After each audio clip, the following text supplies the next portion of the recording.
Iron and Infrastructure Podcast Introduction. The podcast that ties together fitness and construction, shifting the industry narrative and giving insight on how to become a business owner while living life under the bar, weightlifting, personal development, the infrastructure industry, and how to merge the two worlds to achieve prosperity. I'd rather be sidelined trying to achieve greatness than watch greatness achieved and it only set on the sideline. Now introducing your host, Jacob Emery. All stand and applaud, please. This episode is brought to you by R&R Pipeline, an infrastructure company. Our purpose? Enhancing America's infrastructure with a safety-driven, integrity-led culture that provides an environment for team members to grow and thrive. On today's show, we have a guest in here that is a little bit unique in his own right. Comes from a small town, but is going to do big things. I have to start the show with the definition of success. So what does success look like to you? Success isn't a destination, but a measure of fulfillment. It's doing self-fulfilling actions with great people for great causes. The Graphic Gangster Cole Susac, an alum from the Ohio State University. I'm going to call you a serial entrepreneur because you have multiple businesses. I like that. So we'll go with that for That's today. good. Tell me more about your definition of success, because I have a great appreciation for that. Yeah. And I've never heard it described that way, but I can relate 1,000%. Yeah. I mean, so how I came up with that definition is Corey Gregory, like, you know, he's been on the show. He asked me that on one of his like podcasts and stuff like that. And honestly, whenever he asked me that question, I was like kind of pissed off at myself because I didn't really have like a good answer. Yeah. And obviously, like, you know, I'm 26. At the time I wrote that, I was 25. So I wrote it last year. But honestly, just like thinking about it, like success, a lot of people think that there's a point where you reach success, right? And I think you can experience success daily. It's like a current. It's like it's on your timeline, right? Sometimes you feel like you're being successful. Sometimes you're not feeling that way. But at the end of the day, like, as if you're surrounded with like good people and what you're working for is for a greater good, and you know you feel confident in like yourself and everything like that, I think that is success. Your environment controls a lot of your, journey. It really does. So the people you surround yourself with, if you're in a negative, hostile environment, more likely that's going to be who you become, negative and hostile. 100%. That was me whenever I first went into the workforce at R&R Pipeline. Did you have that experience growing up in the Ohio Valley? From a small town, small mind, short vision of the world? I mean, it's it's a very small town, right? Yeah, super small town. Like, I mean, I think according to like Wikipedia and Google, like the last census said there was like 400 people in my hometown. So there's not even like a red stoplight. It's a 4-way stop sign. Right. Like that's the central of the town. So yeah, growing up, like I saw everyone basically working blue collar jobs. Mm-hmm. Most of it was coal mine. Now it's shifted to the pipeline and industry stuff like that. But I always grew up seeing a lot of people talking like they didn't have money, struggling with their relationships, going through divorce, stuff like that. And a lot of people who just like hated their job. So they would resort to always, drinking alcohol and stuff like that. And I just knew at like a young age, like I was not trying to live like that. Something bigger. I have an older brother who was very instrumental in telling me like, hey, you got to get out of here, go experience, like there's more to life than this small circle, right? So yeah, like I always had the want to go do something else because I never wanted to be the guy who talked about, oh man, I don't want to go home and see like my like wife. I'm not happy at my job. So, always trying to work towards that. So that really is why like success to me is, as long as I'm doing something good and I'm happy and I'm having fun, like that's success to me. So I can relate so much to this. And for 12 years, I worked toward one accomplishment, one goal. And I thought that would give me happiness and joy, and that would fulfill me, like from a success standpoint. 12 years for one goal, and 2 days after I accomplished that goal, I was pitted because I was empty. And what I didn't realize was the process to achieving that, who I had become as an individual to achieve that goal, was the success. Mm-hmm. It wasn't the accolade of the ownership of the company. The person that I was, though, was the actual success of it. Yeah. I just couldn't realize that. I thought it was this tangible thing that I had to feel, had to have in my hands, but it wasn't. It was all internal.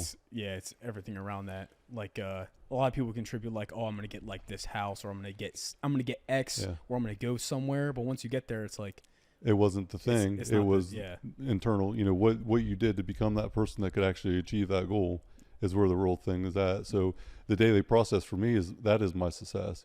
Yeah. I could not write a more perfect day today than what I have right now, because it's what I love to do. Yeah. It's 100%. the people I want to be around. It's what I love to do. My environment's great. My home life is good. My family's good.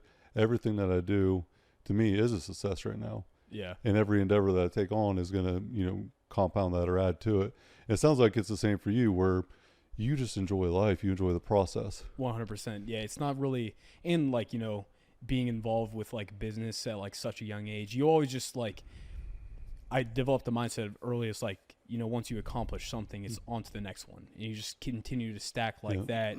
And along that road, that's how you gain the knowledge. You go through all these different crazy like life experiences and stuff like that. And you realize like, yeah, it's like the end destination doesn't really matter. It's like what's happening like right now. Yeah. And like, again, like success is like a currency. Like it goes up and down. You know, maybe sometimes you reach to where you think that you're at success, but after a point in time, like for me, I naturally like want more. So now it's like, all right, now how do I get to this next level of hypothetical success? So I referenced journey to your next destination or the next destination.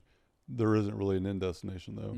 You know, in my lifetime, I'll never experience a end destination. I'll be dead, but I was still going toward that next destination, regardless of what it was in the time frame that I had in mind. Having that date on the calendar, as Corey always says, is something that is just so crucial to accomplishment. Yeah. If you hop in your car, you start driving down the road with no destination in mind, no GPS coordinates to get there, where the hell are you going? Yeah. And so many people fall into this trap. And I want to touch on the blue collar background from your environment growing up, and the coal mine, and then to the pipeline. What you witness is exactly the reason the show exists, because it's the world that I lived in for so long. So few people actually figure out what their individual success looks like. Yeah. And it doesn't have to be entrepreneurship. It doesn't have to be, you know, owning a business or being a CEO or, you know, anything even at a high level from a business standpoint. It could be a school teacher, or, you know, being part of a volunteer program for your community, a member of your church, whatever success looks like, it's individual. But identifying what individual success looks like is so hard for people. Yeah. And being aware that it's okay to want to do what you want to do in life, and other people's opinions really don't matter. Like, it's irrelevant. I'm sure that you probably had a lot of feedback in a negative light from leaving your hometown. 100%. I was definitely more of a outlier growing up in my small town, because I didn't really fit the norms. Like, yeah, back home in small towns, like everyone loves sports, so obviously I connected in that way. But a lot of other guys, they knew in high school they wanted to go to the coal mine and wanted to go to the pipeline, work on cars and do stuff like that. That was like never me. I was more into gaming, more on the techie side, like not really into anything anyone else was doing, right? But still, like, I had like the most like love and respect for like all my friends who like do go in the coal mine and stuff like that. But now it's like, whenever I go home and I see them now, they're all making great money. Like, it's not like they're like hurting for money. Like, they're doing really good. But what I always try to convey to them is like, dude, you're in such a great opportunity because you're young and you're making this money. But it's like, what are you doing with it now? Like, you have to like flip the switch of like, oh, I'm going and working like this tough job and I'm doing all this stuff, and I just like don't like it. But if you look at it as an opportunity where I can make some money, go do something else, or maybe this is an opportunity for me to level up in this company. A lot of people just think they get a job, it sucks right now, and I'm going to be doing this forever. But really, if you try to progress, it's not like that. 95 to 99.9% of people that go into that workforce have that mindset because they are never aware of a different way. You know, the owners of companies, you know, and I'll put myself in that box now. Owners like myself are not looked up to, they're looked down upon because they had to do something to cheat the system, or they did this or did that, or it was handed to them. The reality is, ownership is about figuring out a way to create opportunity that can change your life, and having the balls to take that opportunity and run with it. And I say create opportunity because I I reference a story about myself creating opportunity for me in certain situations where it could have easily went really bad. But a story that I've heard you tell a couple times about test boosters, stacking them, being an intern for free. But there was a transition period in there where you posted up, you made your mark and landed on it. So tell the listeners about that story. All right, so a little bit of background. So after I graduated high school and stuff like that, my original plan was to go play like, college football. So throughout high school, my entire goal was my exit of where I'm going to go next is through college football, go to a new city, go to school, get an education, stuff like that. Ended up not deciding financially it wasn't a good decision to go play college football. I was kind of out of it anyways. And so I come to Ohio State. That's where I meet Corey Gregory, start training with him. And that's really – football is where my love for like weightlifting and stuff came out. So I was always super into fitness, loved that, was definitely a meathead in high school. So then whenever I came up to Ohio State – Just in high school? You're still not? I mean, yeah, still. yeah, of course. Yeah. But so coming to Ohio State – obviously, I'd follow Corey, and he's been such a huge mentor, business-wise, professionally, even in life. He's kind of like a big brother, basically. Same. Yeah.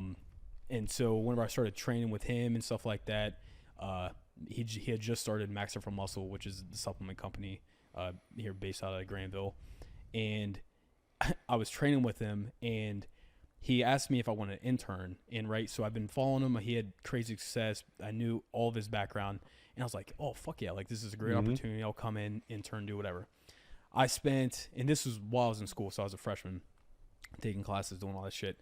And one of my first days as an intern was, so whenever supplements come in and they come on a huge pallet, tons of boxes, right? And, there's usually 12 or so in each products in all these boxes, right?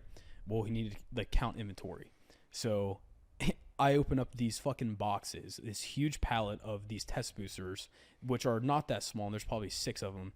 And I had to go through and open every single box, double count that, make sure that they sent all the right numbers to us, and then report that. I mean, it was over 1,000 fucking test boosters. And that was basically my job every day where I would go in. Just small, monotonous shit like that, where a lot of people would give up, basically. Yeah. I did that for probably 3 months of just counting inventory, helping fulfill orders, and just a bunch of stuff where it'd be easy for people to quit. What was your mindset to say, yeah, I'm in, but then to continue to do it? Because you probably just felt like this dead end road, what the hell am I doing this for? But then you have to have a bigger picture in your mind, because you wouldn't show up every day if you didn't. Yeah, because I wasn't getting paid. I was just there on my own time.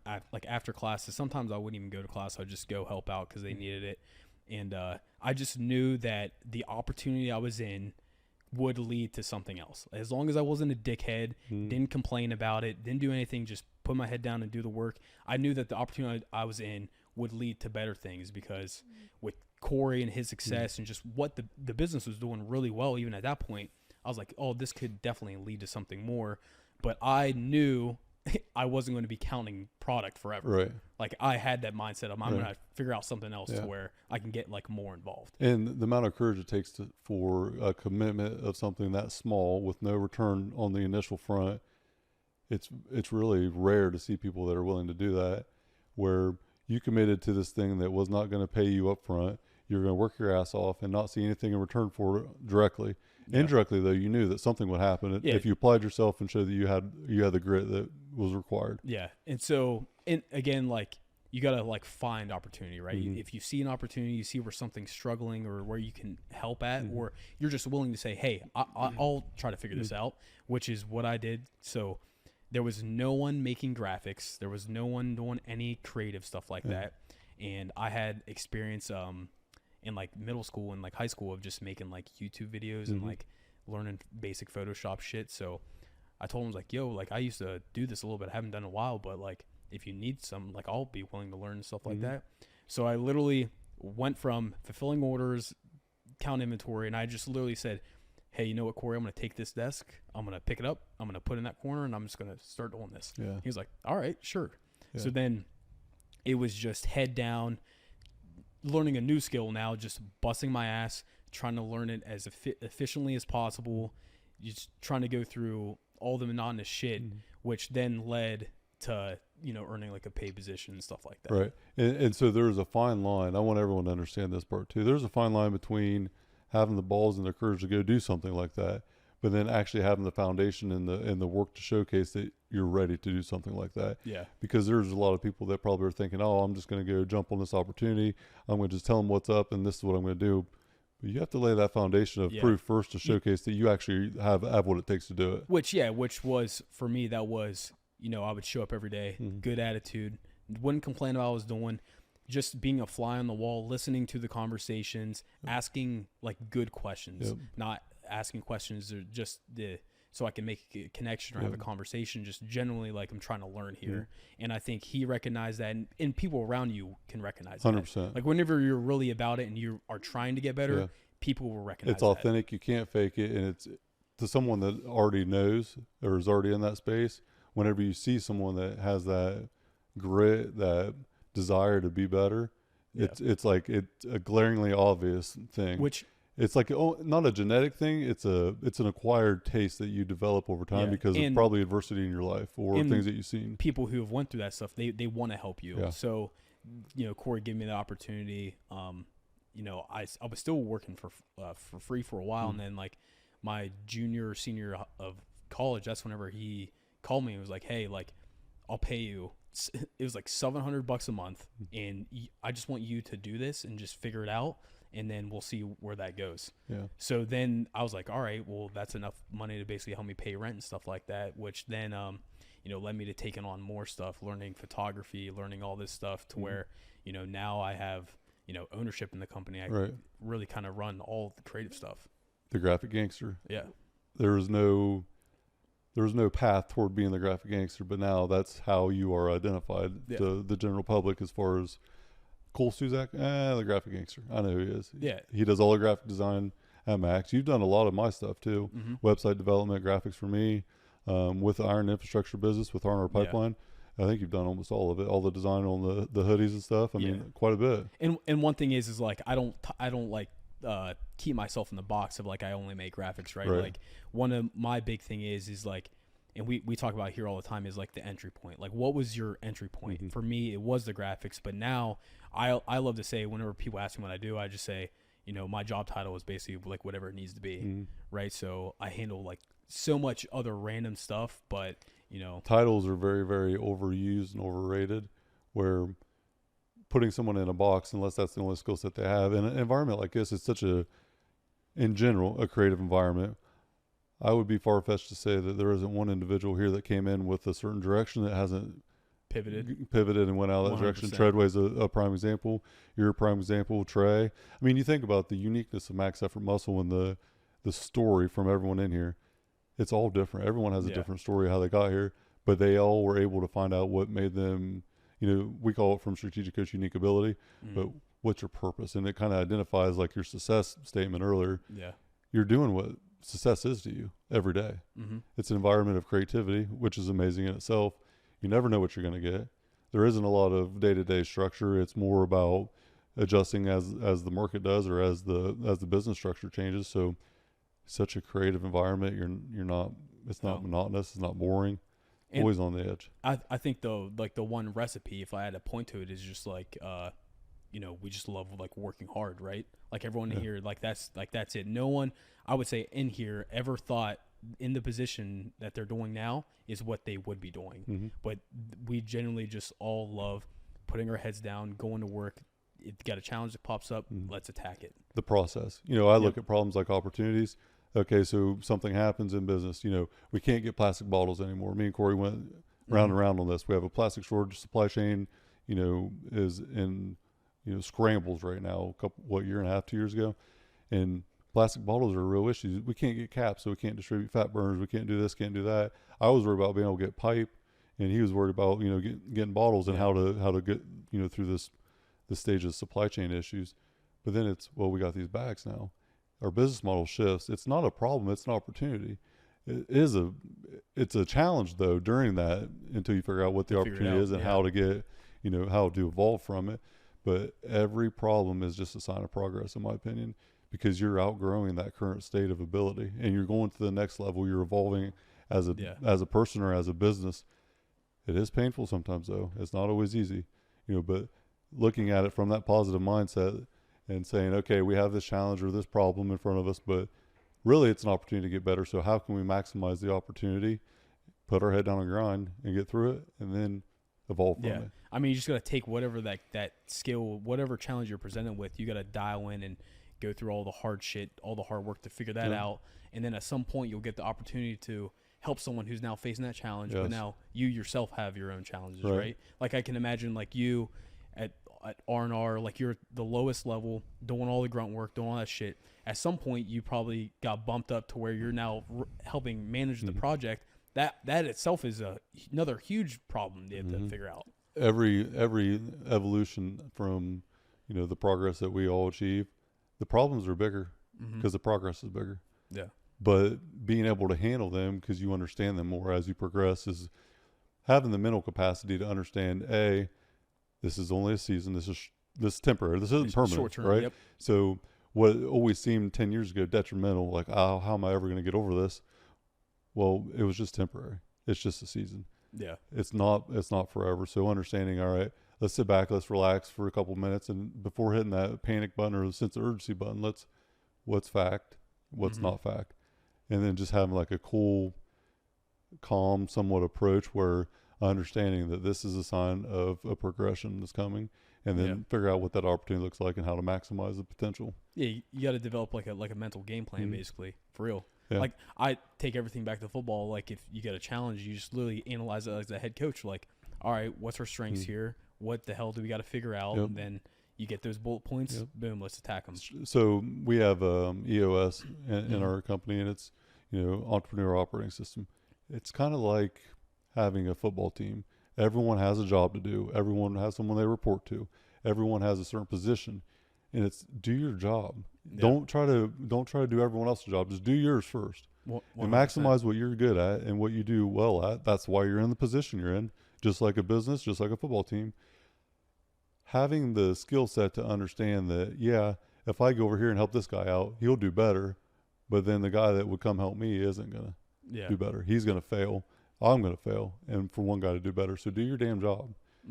Do it good, exceed at it, excel at it, and then help where you need to help. Yeah. We call them rocks in EOS, but your goals or your big priorities have to be 80-90% of what you do, and the rest of it is trickled in here and there, but got to take care of the big picture first. 100%. And if you just do your job, people will notice and they'll want to help you. Like that's how you get an elevated position. 1,000%. It's there was Matt Rule, the head coach of Nebraska. He was talking like all the guys who are freshmen in workplaces would be like the guys who are at the entry level of a job. He's like, you have to like go through this. Like you learn by going through all this stuff, putting in the work every day. But then look at these guys who are seniors, right? They were in the same spot. Right. At some point, people will notice, and you'll earn your spot and opportunity. And the ones that do, excel and create that opportunity for themselves, they enjoy the process. What we do every day, we enjoy it. We wake up 3 o'clock in the morning, 4 or 5 days a week. We come in here and grind it out for an hour and a half, but we love doing it, or else we wouldn't do it. 100%. So it's almost like a selfish act, and I look at it like a selfish act. I have to put myself first. If I don't put myself first in general, then my kids, my wife, my peers, my network, my partners in business, they're not going to get the best version of me.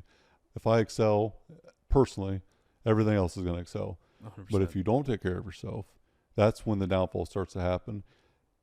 Let's talk about tying all this together from a partnership standpoint. You have business partners in a couple of businesses. I'm a partnership person myself. This is the only business, the Iron Infrastructure LLC is the only business that I own by myself. Yep. And it's kind of funny to think that, I have 5 different businesses that I'm involved in, and only one of them is actually all mine. Just yours. Yeah. And it's funny to even think about it that way, but I'm a partnership person, and the way that I look at it is I've been able to create opportunity for myself. I open up my door, my window of opportunity, but I'm opening up everybody else's too. And when you have a true collaboration mindset where it's not me and you competing against each other, it's me and you competing against whoever's in our way. Yep. And we're going together though. It's very powerful. It's unique. And I'm starting to realize now that it's not as common as what I thought it was because it was natural for me. I know what I'm not good at. Anything organizational, admin, in that regard, I am horrible at. I spend a lot of time trying to get better at it.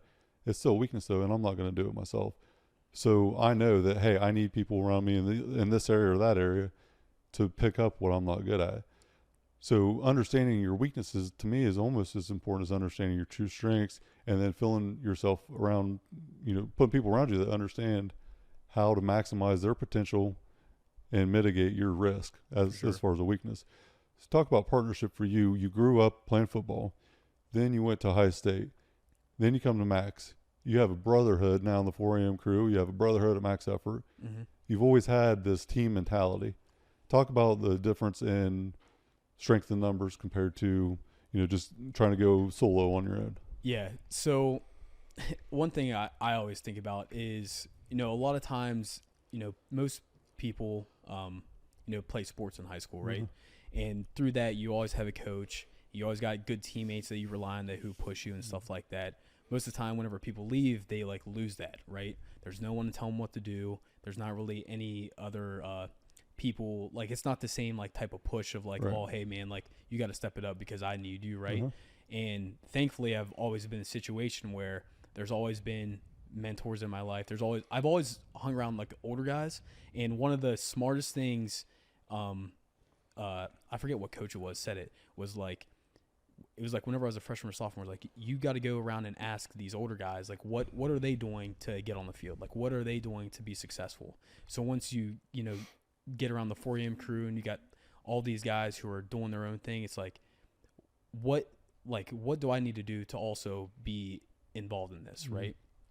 And at that point, it's now become where everyone's, helping each other, trying to progress them to the next level. And it's always offering that support, that accountability, mm-hmm. the discipline, if people are slacking off, just even not even in the gym, just in life in general, yep.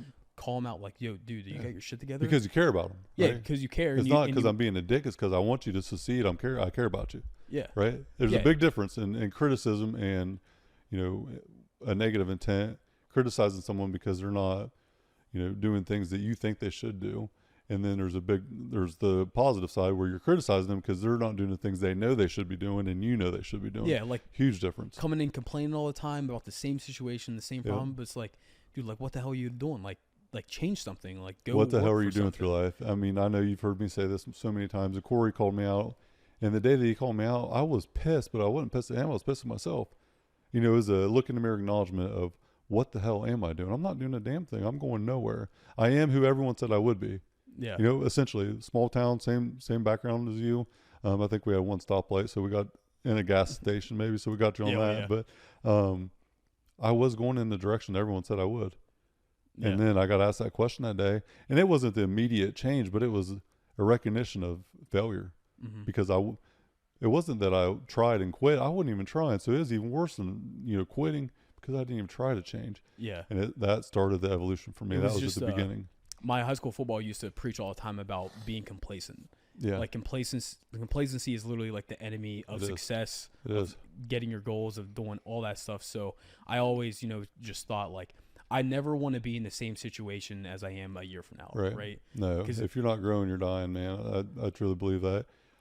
So let's talk a little bit about the football team mentality and then what you've seen after. So you've continued to have a team mindset, a collaboration, partnership mindset, but so many people were on this high school team. And what I've always seen, high school team, this big atmosphere, Friday night lights, we're the talk of the town, graduate high school, go to college, go get a job, whatever, a few years, and then come back 4 or 5 years later, back a part of the community. I'm never talking about what I'm going to go do or what I'm doing. It's always what I used to do, the glory days, stuck in the past because of that lack of collaboration or partnership or team where everyone had this unity and this place to go. But then that goes away, and so many people crumble after that. They never form their own collaboration. I was the outcast in school. I was on my own the whole time, and then as I got older, I started to form partnerships and collaborate with people and have mentors in. But you've had to see that so many times where people don't have that team and they just fall apart.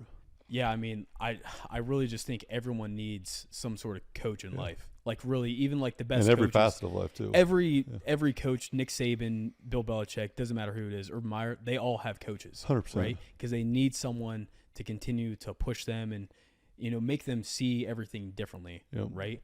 And now, like, what we have here is all of us are basically our own coach of ourselves, and also we all know each other's roles. So going back to your point with the partnerships and stuff like that, we can rely on everyone. Like, if there's a spot for someone, let's get them in there because I know they can handle this, right? And you're only as strong as like your weakest link, so we try to get 100%. everyone those opportunities. Well, and I define success for me individually as in 5 years complete freedom of purpose, time, money, and relationships. So enough money to do what I want when I want. I have great relationships in my life. I have no negative relationships. Time management's in check. I do, have the means to do whatever I desire in life. My complete success is, for me, is freedom. But on a higher level, my individual success is not that big of a picture for me. It's who is around me becoming more successful. Leadership to me isn't about me being successful. It's about everyone else's success. My desire to have everyone else be successful is probably higher than my own success, quite honestly, because me being able to showcase a trophy is whatever, but me being able to showcase a team holding trophies, that's where the power's at. And I know G always references not being the only one at the dinner table that can buy for everybody, right? Yeah. And like we went to UFC fights, we had referenced that a little bit. It was, when he said that the first time, it was probably like 10 years ago. And I'm like, damn, I'm going to buy dinner one day. Yeah. And then the first time I was able to buy for everyone, I was like, oh shit, that felt good. not that, I had the money to do it, but that I had the team and the people around me that appreciated it. And then were like, okay, he's doing this. And it inspired people, right? Which, I would say like that's one of the best things about leadership is like, a good coach or anyone like that will always tell you like there's more. They'll encourage you like, hey, there's more to this, or you can do this, you can continue this. There's never any negative conversation, right? It's always like enthusiastic. Oh man, like that's awesome for you. Like hell yeah, keep crushing it. So the more you hear that and surround yourself with other people who just don't think negatively, they're never complaining, never doing anything, it breeds off to everything, right? And then we lose a grip on reality because, from a financial standpoint, there's times where I have to check myself in conversation, and me and G have certain conversations that, we put more commas and zeros at the end of that conversation what we normally would. But there's a lot of time where I lose track of who I'm speaking with or like my audience or whatever. And then that negative mindset comes out. And people that don't view the world the way that we do outside of, a positive environment. And then you just forget like how bad it can be. Yeah. Starting back to where we began the conversation, like individual success is so important for people. And it's such like a untalked about thing. Oh, big, muscle heads talking about their individual success and, probably thinking about unicorns and rainbows and all this shit. No, it's a real thing. Like what makes you happy in life? What gives you fulfillment?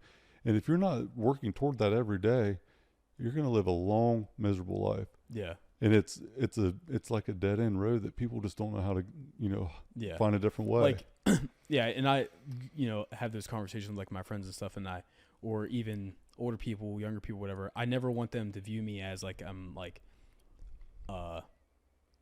something like out of reach or like out of touch. Like I hope people like view me as like an inspiration almost, right? Like the things I'm doing is not really like, of course, I'm trying to progress for me and everything, but I really hope, especially where I came from, like I hope I'm inspiring like another kid who's in fucking Bellsville, who's 14, doesn't really know, wants to change their situation. I hope they can look at me and say, oh, he did it. Yep. I can do it. Right. So we have no control over our environment from a young age. From 3 to 6 years old is when we really develop that foundation from an environment standpoint. The adversity that we go throughout our life is really not in our control for a long time. And then our success is really looking at adversity in life and how do we react to adversity in general. If any adversity gets you down and beats you up, then, you're going to lay on that floor beat up a lot. Yeah. If you figure out that I'll lay on that floor, but I'm going to get up from it, and I'll take another punch or two, and it's not going to get me down again. How you manage adversity is huge, especially coming from a small town. I reference the highway to success, and my personal development journey started probably 10 or 15 years ago, where I started, just reading, listening to books a little bit. I couldn't read in school. I had a tutor up until probably like third grade. Like, it was a pain point for me for a long period of my life.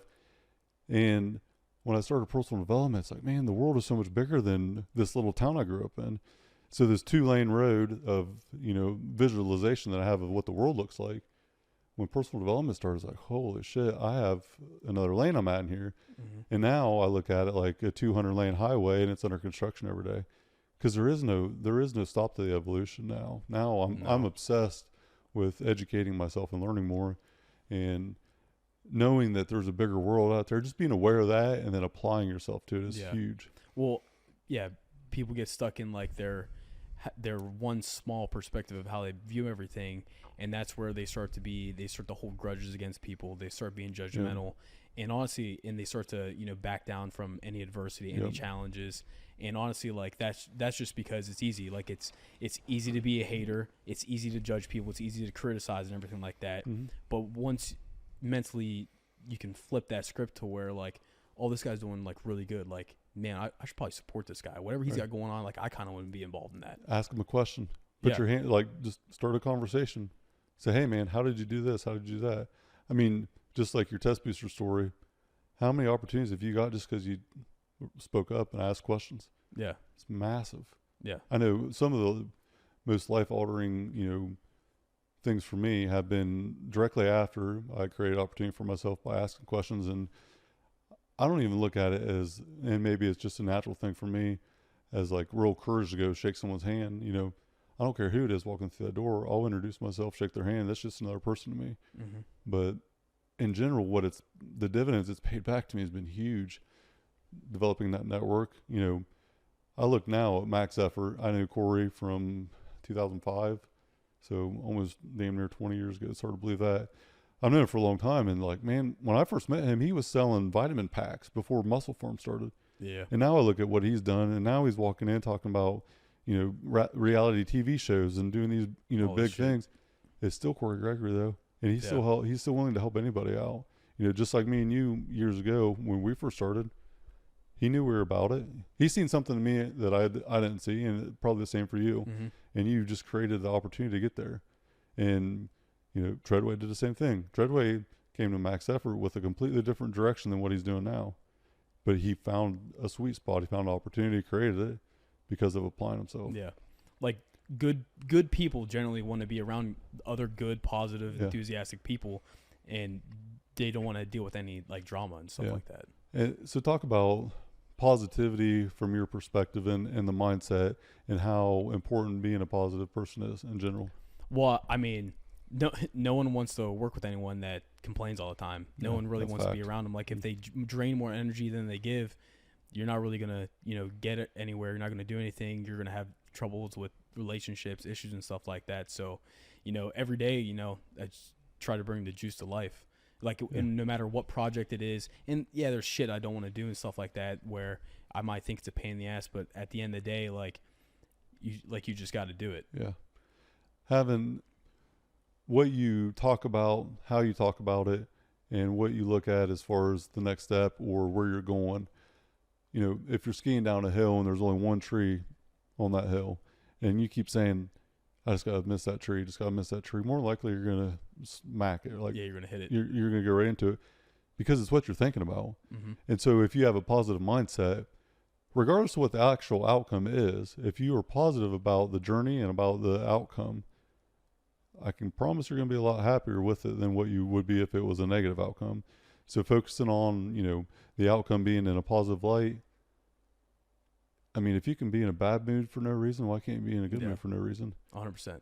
And in the blue collar world, like what you were referencing earlier, growing up, a bunch of just miserable people who just never figure out another way. And that's why I was so passionate about this show is, first of all, the health part, and we'll get to that in a minute, but understanding that you don't have to be the 4th generation of miserable or the 5th generation. There is another life outside of that generational, I call it a curse, but just generational scarcity mindset.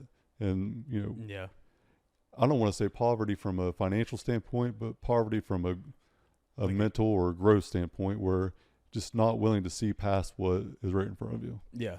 And changing that's like the hardest thing. It is. It is. Because that requires you to do everything different than what you've seen, grown up to, all that stuff. You have to literally be willing to do things differently. I think every family has that black sheep or that one that is just willing to go against the grain and do whatever it takes to get out of that current reality. And it's obvious the ones that do it, and it's a sacrifice. It's not easy. It's very painful. But then when you get to a point where you understand the reality of it, it's almost a thing you can't go back the other way. Nope. Like there's no way that I could go back to what my life should have been. There's no way. I can't even fathom being that human that I was supposed to be. No. That person died a long time ago, and that person never come back. And that's why I'm so passionate and enthusiastic about like teaching all my other family members, just giving them small tidbits of like, hey, do this, doing certain things to make them start to think differently, so that way I can help everyone try to change their situation. Right. And for me, the blue collar world is the initial audience, but really the message for anybody. It's hard for me I don't want to preach to people. I don't want to say, oh, this is the way to do it, or this is the only way or the best way. Nothing is a one size fits all. I think everyone should identify what success looks like to them. That one, that is individual, and that is something that everyone should do. But I want to create awareness, and just awareness of a different way, if not awareness of an opportunity, just awareness to understand that we've always done it this way should be a red flag to everybody. Yep. And I know from a business standpoint, anytime that I would hear, yeah, we've always done it this way, I'm immediately looking at that because something has not evolved at all. It should be scrapped. It should be redone. Something's wrong. Something's off. Let's take a commercial break, and then we'll dive into the iron. Oh, yeah. This commercial break is brought to you by the Pipeline to Prosperity newsletter. What are you putting in your pipeline to be successful? An Iron and Infrastructure LLC production. All right, we're back from commercial break. We have Cole Susac, the graphic gangster himself, from the Ohio State University, and we're going to go right into the iron. So iron sharpens iron. It builds personal infrastructure. That's how I like to describe it. Talk about the carryover from the weight room to productivity in a professional environment. Yeah, so, obviously I'm in the 4 a.m. crew and stuff like that, and one of the reasons why I really got into it was one, just from a young age, I just knew the confidence and, just physically working towards something in the weight room and seeing the results like physically helped me a ton, especially whenever you can see and feel the carryover. Like I knew that whenever I was stronger, I knew I could hit people harder on the football field. I just knew my game would improve, right? So now it's shifted to where if I physically feel better and mentally I feel good, I can accomplish way more because I know that I push myself, physically, I got a good workout in, and that just, sets the tone for like the entire day. 100%. So now it's just really, it's not even pushing, oh, I need to hit this number on bench or I'm not going to be happy. Now it's just like, did I get a good workout in? If I did, then I'm probably going to have a good day. Right. So I'm trying to chase that every day. Yeah, 100%. And fitness is amazing because it's something that you're not going to see a direct return. What we do today is really not for today. It's really for 90 days to 6 months out. We're building for something we can't see in return right now. But the compound effect of discipline day over day, like myself, I went on the busy diet in October last year, September. And like now I'm in the best shape of my life and I'm on autopilot now. I think we were talking the other day and I was like, man, I can't eat enough. Like my metabolism's through the roof right now. But that's a side effect of discipline. The carryover in every other facet of life is just a side effect of the discipline. Yeah. It's when your alarm clock goes off, you get your ass out of bed. There's no emotional attachment to it. You wake up, you throw your gym bag over your shoulder, you go to the gym, you eat where you're supposed to when you're supposed to, you push yourself when you're training. Everything else is better when the training is good. Yeah. Rehabbing, injury, that is a struggle mentally for me. What about you? I know you've been dabbling back and forth with overcoming adversity with injuries and whatnot. Yeah, I mean, especially whenever you're, into, training and, wanting to push and stuff like that. Yeah, injuries fucking suck. And I've really had to mentally shift of like what I used to be able to do and what I've done is not who I am anymore. Right. I'm not even in that same mental zone. So now it's all starting back to square one. Now it's a thing of like, am I feeling good? Can I hit like a good number? Like that's good enough for me. So as we evolve in the weightlifting game, it's very similar to business. I want to get your perspective on the carryover from the journey of fitness and lifting weights in general and business, what that looks like. So give me your perspective on it. I want to see if we have something that ties together here on this. Well, I mean, I think, just how in the weight room, right? You start out in middle school, the first thing you want to do is you want to bench a plate, Mm-hmm. right? You know how much work that took to bench a plate. Mm-hmm. But now what does everyone else want to do after that? They want to hit 185. Mm-hmm. Then it's 2 plates. Then after you hit 2 plates, I want to hit 275. Plate quarter, right? Then I want to hit 3 plates, right? In business is just the same Mm-hmm. way. Like you want to start one thing. All right, I hit this. Now what do I got to do to work up to the next level? 100%. And that's all it is you're continuously trying to reach that next, PR, that next, Mm-hmm. bench. And then yeah, you're continuously trying to do that. Yeah. So when I think of weightlifting and business, I think they're very similar. So business, for me from 25 to 30 was gun-ho, as fast as I could, as hard as I could. Relentless recovery wasn't even a thing. That was in the weight room and in business. Mm-hmm. But then injuries happen. Like in business, it's a setback somewhere where, a process broke or wasn't there, or a portion of your business failed and weakness is uncovered. And what can be sustained through a business for so long and be covered up with a Band-Aid eventually comes to light, the same as overcompensation for a previous injury. And for me, I've had so many injuries in the last 10 or 15 years that I didn't understand. It was an indirect down the road thing that just was detrimental. And tearing a pec because my back screwed up. My back screwed up because of my hip and my back, lower back, and then the left knee injury. And it's like all these different things, they were all connected. And business is the same way. Failures in one area or one area of weakness, it takes some time to showcase it sometimes. 100%. And like whenever you start working out, it's real easy to get to 135 to 185. You're going fast, and things you think what you're doing is good. Yep. Then once you hit 315, you hit this big milestone. You realize, in order for me to get up to 350, it's going to require so much more work. Right. And it's all the small detailed shit. Right. It's the smallest things that you have to learn and discover and uncover of what your weaknesses are in business and in the weight room that will help you lead up to that point. Right. And there's like a maturity stage where there's almost this lack of awareness. We are not aware enough for our determination, but then the reality does hit us all in business and in the weight room. Like eventually we're going to have a setback or an injury of some sort in both, because of our determination is still there, but our awareness isn't even remotely close. And then it finally breaks. But then if you kind of recalibrate, sit back and look at it, okay, here's an opportunity to really understand what the reality is.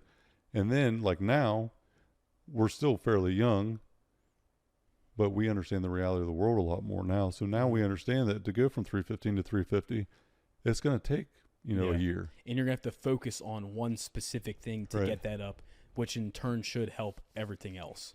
If your accounting department or finance department's, in a bad spot and you can identify why, put a plan in place and understand that I'm going to be persistent with it, but understand that it's not going to happen real quick. It's going to take some time, and it's not going to be easy. It's going to be simple, but not easy. Being patient is difficult, and especially as, gas pedal meatheads, it's very, very difficult sometimes to understand the reality of the time. Yeah. But once we establish that, then the process becomes more pleasant, because it's not just that 350 that matters. It's the steps to get there. 100%. And it's analyzing, it's being self-aware of everything, of like, is my technique shit? Yeah. Is my business structure bad? Yeah. Is something weak? Do I need to get this up? And it's just small readjusting everything. Everything that you thought you knew doesn't matter anymore. Right. Now you have to look at it from, I'm a beginner. And what you think and what's actually fact too is a lot different sometimes. Yeah. And for me, where I thought I was helping other people out, from a business standpoint, I was getting them past the point of what they wanted to know, but then I created chaos afterwards. Yeah. You know, where I was going too far in depth with something else that wasn't, you know, aligned with the direct, you know, mission. The other part that I really look at from a business and a weightlifting journey carryover is when you have a setback or an injury, the first thing I do is tap into my network, because, you know, mentorship is huge on both sides. And whenever there is a setback, having that network depth to understand that, man, anyone that has been through this is probably in my network. Anything that I go through, I have somebody I can call. Yeah. Powerful. It's massive. That, and even asking like people like on your team and stuff like that, like what do you think? Yeah. Like what do you think I should do? Like what do you think we should do? Like that's huge in itself. Self-awareness sometimes is the enemy of all of us, especially as confident, you know, good-looking meathead dudes that are obsessed with what they do. Sometimes we got to get out of our own way, but we can't realize that until someone gets us out of our own way. That, and it's, you know, ego driven. Like, you know, we think that we can handle this. We think that we know the solution, or we will figure it out. But sometimes the easiest thing is just say, I don't know this. What do I need to do? Yeah, being vulnerable in both situations is tough. From people look at vulnerability sometimes as a weakness, and I look at it like a strength. If I am confident enough to be vulnerable about anything in my life, shit, I mean, watch out. Because it's not a weakness. It's a strength that I'm being vulnerable and acknowledging that I don't know. That's how you can get help immediately. Yeah. Basically. And understanding that you don't know something, you need to know something, and it needs to happen in a certain time frame. You know, what can I figure out myself would be the first thing. You know, do I know what the answer is? If I don't, can I learn what the answer is real quick? And if I can't do that, I'm tapping the network immediately. Yeah. 3 steps for me. And there's probably someone else who's got the answer already that you can just easily ask. Jim Rohn is a guy that was probably mid 70s to 80s at the height of his public speaking, and he's huge on personal development. And he said all the time, you know, one book might take 5 years off of, you know, this hardship for me. One book of personal development can expedite my journey a ton. So what's a book a week do? Yeah, A lot. And I know that's kind of where I'm at now, is at least 50 books this year is kind of my goal. And I think I've got 2 down already this year, but it's just like, man, I learned so much so fast from other people's stories. 100%. And personal development is such a game changer to me, from the iron game and from the business game, because I've learned more about overcoming adversity from personal development than I have really any other scenario. Yeah. And going back to, you know, just how fitness, you know, it doesn't have to be weights. It could be whatever it is, walking every day, doing whatever. Personal development for me is, you know, like books, courses, it's all the above. I view everything as your personal mentor, development. 100%. Yeah, it's not just books. Because if I'm asking questions to get better, right? Yes. Whether it's asking questions, reading a book, asking questions, YouTube, you know, mentorship, whatever it is. Yeah. Personal development to me is just, what are you putting in your pipeline to be successful? And if you're putting something in that's going to advance you, that's personal development to me. Like, I love listening to coaches speak or athletes tell their story, because even them going through that, there's so many lessons you can pick up. Like, it doesn't have to be, I sit here and read a book. I learn a lot from listening to other people. Yeah. So. Oh, 100%. Yeah. So, yeah, personal development looks different for everyone. It does. And understanding the purpose behind of it. So, you know, kind of identifying your success. Well, identifying what your success looks like normally comes from your pain points. What setbacks do I have in my life? What is hindering my happiness in life? You know, is it relationship? Is it financial? Is it, you know, time management? Well, a lot of that's a lack of awareness of your actual habits and being bad. So I always recommend The Compound Effect. I think from a base level, that's probably the most impactful book. 100%. Because so many, myself included, don't realize how much time they waste. Time management is massive. 100%. Massive. You know, 20 minutes, 3 to 4 times a day adds up to hundreds of hours over time, and it happens so fast. And I don't think balance is a real scenario in life, but being intentional with your time when you're there. Yes. So if you're home, be home. If you're in business, be in business. And so my whole thing now is like, what am I consuming? Because I think now with social media and stuff like that, what you're looking at and what you are thinking about and just observing plays a huge part 100%. into what happens day to day. Yeah. Like, I hardly ever listen to music anymore. Now, Same. of course, there is a time and place for music. On the way to the gym, that's about it. Hardly ever like watch like TV shows. It takes a lot for me to get into a TV show. But so that's why instead of listening to music, just turn on a damn podcast. Yep. Like there's so many good podcasts out there. Yep. Just turn one on. If you don't like it, go to another one. Yeah. And stuff like that. Absolutely. So now it's like, if it's not purposefully helping me get better, and it can still be a little comedic and enjoyment and stuff like that, then I don't want to be involved in it. Same. Yeah, I know for me, listening to outside perspective has been huge for me. I have been able to unconsciously tie together. The podcast idea came from me waking up one morning, hopping in the shower, and literally 20 minutes later, I had this all drawn out. The idea, the description, everything was in 20 minutes. But it didn't happen in that 20 minutes. It was the compound effect that led up to that and the purpose behind of it. And then it all just hit, like it clicked. Yep. And it's the same thing. Like what you consume consumes you.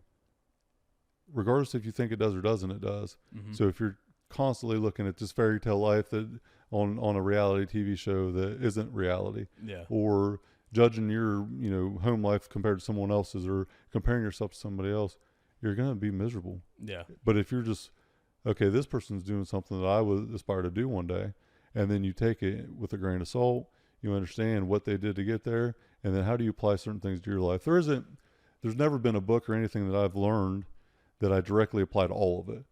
I think we all take bits and pieces and apply it in our own way. But man, you can learn so much in such a short amount of time. It's just slowly reframing your mind to view things differently. Yeah. And I think, when on any type of goal or journey in life, the number one thing is the commitment. Confidence comes over time. I don't think when I started this show, I had no confidence at all. I was 55 or 60% confident at best, but I was committed to it because the purpose behind of it was that impactful to me. Mm-hmm. But it wasn't until Treadway came along and really pushed me over the edge and called me out for a lot of my failures that I wasn't very confident. Hell, I'm still not that confident now, but I'm committed to it and I enjoy it. So being confident enough to know that you're in the right space, but fully commitment is such a huge thing. Yeah. Well, it's just like, I'm thinking about like the person who hasn't like worked out in a while. You just got to make it become a part of like just what you do. Right. Like I now listen to podcasts.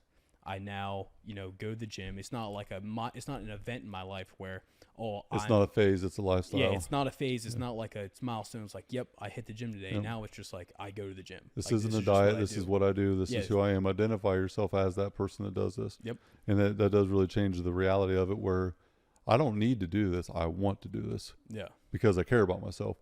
I don't know if you ever experienced this yourself, or if you had seen anyone, but for me growing up, I was chunky. I was a fat kid. I started working out at 13 because I hated who I was and I wanted to get better. Now I do it because I love who I am, because I respect myself enough to apply it in that realm. Did you ever have that experience growing up? Yeah, I was a fat kid. I thought I we was shared. 100% a fat Yeah. kid. I was nerdy and stuff like that. So yeah, the gym played a huge part of it, and that's why I took it so serious, because I saw the results.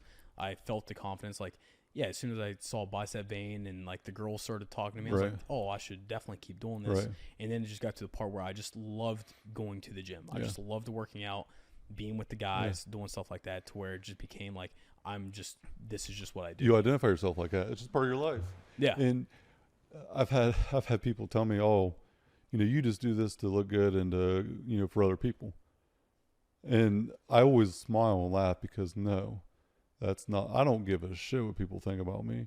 If people think I look good, that's their opinion. That's fine. But no one's going to hold me to an expectation that's even remotely close to what I do. Yeah. Me looking a certain way or feeling a certain way is just a side effect of discipline. But to say that I put myself through what I do because of anyone else's opinion, no way in hell. I don't have too much care in the world for anyone's opinion at all. If I'm going to ask your opinion or for your advice, if I ask for your advice, I respect your opinion, but I don't give a shit what people think.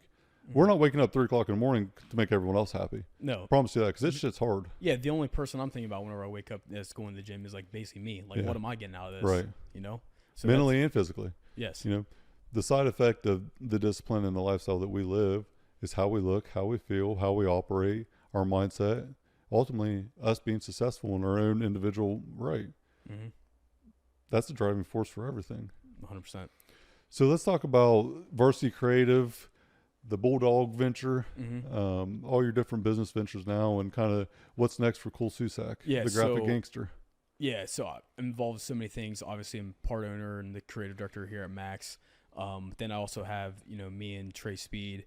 We have our own creative agency where we work with other contractors like R&R and stuff like that, where we do full branding packages, website designs, and stuff like that. So, Max is definitely our baby, but we love helping other people. So that's kind of our route. And then personally, we're talking about on to the next thing. What's next is I have, this brand, My Bulldog, that just started out because just another passion of mine. I just love fucking bulldogs. My brother had them. So, started this like fan page. It's really kind of blowing up on social media, and it turned into something I really didn't think was going to turn into, but I had this opportunity. So it's now I'm looking at it like, okay, what can I do with all these followers? So right now I'm in works of like basically developing like my own supplement company specifically for pets, like bulldogs. I love it. So that's Isn't it next. amazing how a simple passion turns into a market need and a business opportunity? Yep. It's insane how I've seen multiple things like that where this person just had this passion, would have done it for free. You were passionate about it for no money, 100%. but then you see an opportunity and you want to help the community, and the side effect is a financial return. Yep. All you do is like, all right, I enjoy doing this. Like I enjoy knitting sweaters. So as soon as you find like the old lady who's like, oh, I need a new sweater. I really like this. How can I get one? All it takes is one person to basically ask. That's it. If one person asking, there's probably way more people asking. When you're able to create create a source of value, whether it's a coaching or what you're able to guide people into doing, whatever it is, you create a value for free, and then a lot of time the return ends up coming almost forcefully because people want to pay you for what you're presenting. 100%. And like in your situation, you've seen a gap, you're able to recognize and provide value for it, and then like, well, there's a market gap here, dude. I can take advantage of this, and then there you go. 100%. Like I'm thinking about but like our buddy Mitch, who's in the gym, Bobby, who's good at welding and stuff like that. The blue collar market, there's a need for all that stuff. Right. Like I have no idea how to do any of that shit. So of course I'm asking them. Right. The way I'm trying to give them my business because I don't want to learn how to do it. Right. And there's so much of that. Right. Yeah, it's incredible. So where can everyone find you at? What's your social handles? You can follow me on Instagram, Twitter, Cole Susac, and then maxoffermuscle.com, and then Varsity Creative. The graphic gangster himself in the house. Iron Infrastructure Podcast. We're out. This episode is brought to you by Max Effort Muscle. For all your supplement needs, go to maxeffortmuscle.com.